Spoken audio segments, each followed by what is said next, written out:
Hello කොහොමද ඔයාලට හැමෝම හොඳින් ඉන්නවා නේද? කුක් විත් සඳු YouTube channel එකට ඔයාලා ආදරෙන් පිළිගන්නවා. ඒ වගේම මගේ වීඩියෝස් බලන්න කුක් විත් සඳු YouTube channel එක subscribe කරලා තියාගන්න. අද මං හදන්න යන්නේ එළවලු රොටි. ඉතින් අපි බලමු කොහොමද මේ එළවලු රොටි එක හදාගන්නේ කියලා.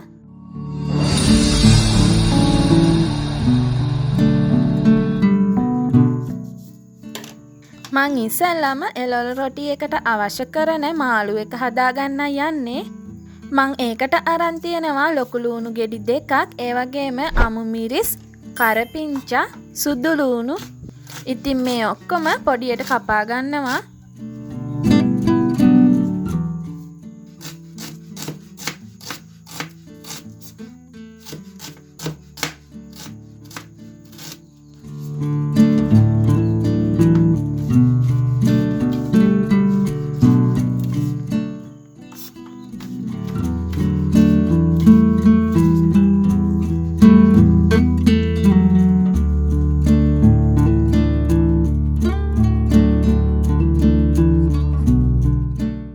ඊට පස්සේ තඹපු අලගෙඩි 4කුත් අරන් තියෙනවා. මං ඒ අල ටිකත් සුද්ධ කරගන්නවා.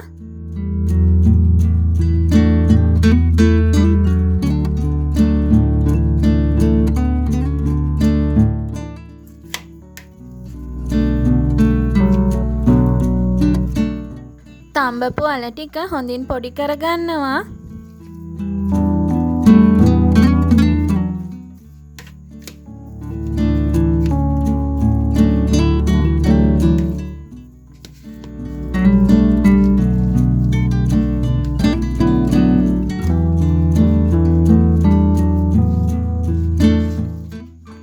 ඊට පස්සේ තියෙන්නේ මාළු එක හදාගන්නයි. මම ඒකට පෑන් එකක් ලිපේ තියාගෙන තෙල් මේස හැඳි 2-3ක් විතර දාගන්නවා.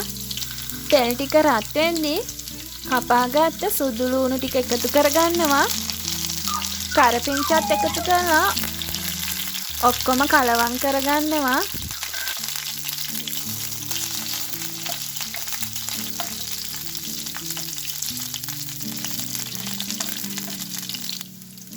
ඒ ටික බැදෙනකොට මං කපාගත්ත ලොකු ලූණු ගෙඩි දෙකත් එකතු කරගන්නවා. ඒ වගේම අමු මිරිස් ටිකත් එකතු කරගන්නවා.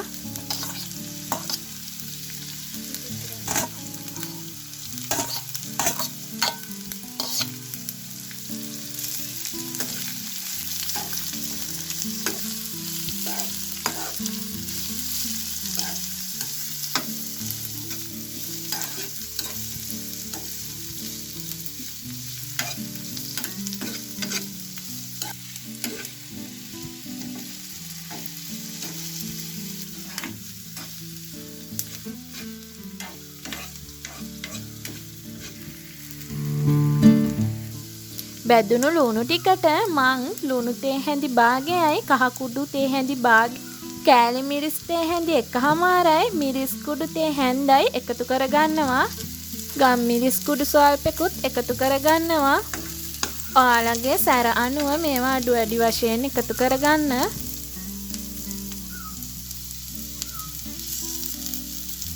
ඒ ඔක්කොම හොඳින් බැදුනට පස්සේ මං අන්තිමටම එකතු කරගන්නවා තම්බලා ගත්ත අල ටික. අල ටිකත් එකතු කරලා හොඳින් ඔක්කොම කලවම් කරගන්නවා.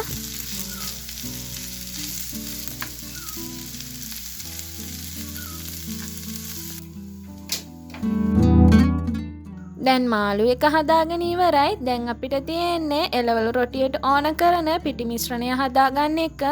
ඒකට මම පාන් පිටි ග්‍රෑම් 250ක් අරන් තියෙනවා. ඉතින් මම මේ පිටි එකට වතුර පොඩ එකතු කරලා මේ පිටි ඩෝ එක අනා ගන්නවා.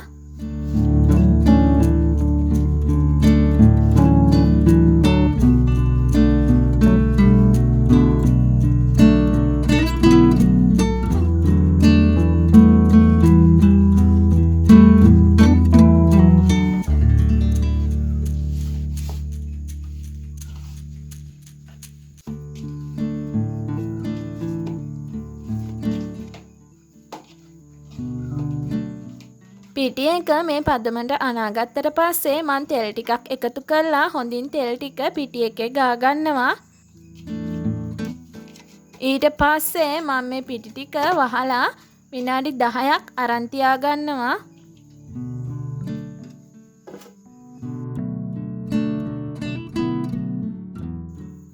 විනාඩි 10කට පස්සේ තමයි මේ පිටි ටික තියෙන්නේ.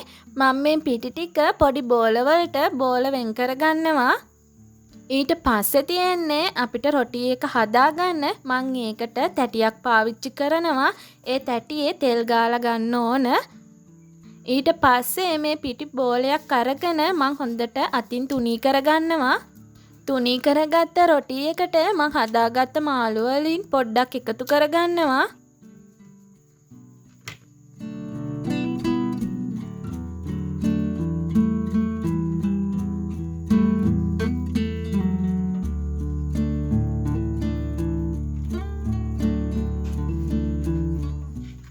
ඊට පස්සේ මං හතර පැත්තෙන් රොටි එක නමා ගන්නවා.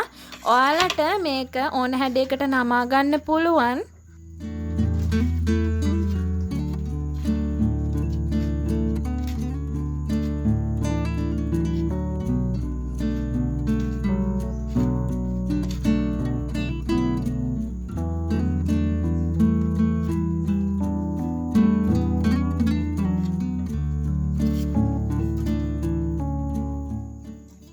ඉතින් මම මේ වගේ ඉතුරු ඔක්කොම පිටි බෝල වලින් එළවලු රොටි හදා ගන්නවා.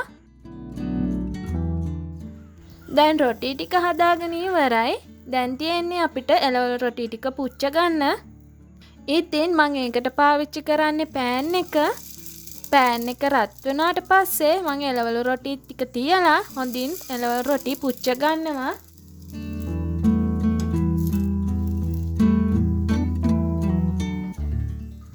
එළවලු රොටි එක හැම පැත්තම හරවලා හොඳින් පුච්ච ගන්න ඕනි.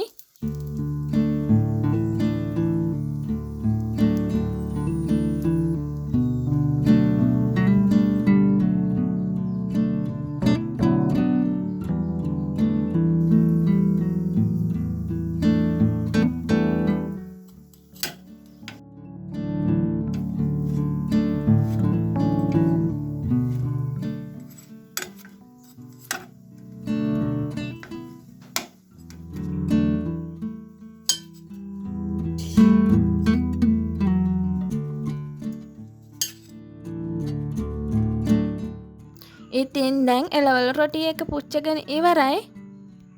ඔයාලට පේනවා ඇති ලස්සනට ඇවිත් තියෙනවා. ඉතින් ඔයාලත් මේ වගේ හදලා බලන්න.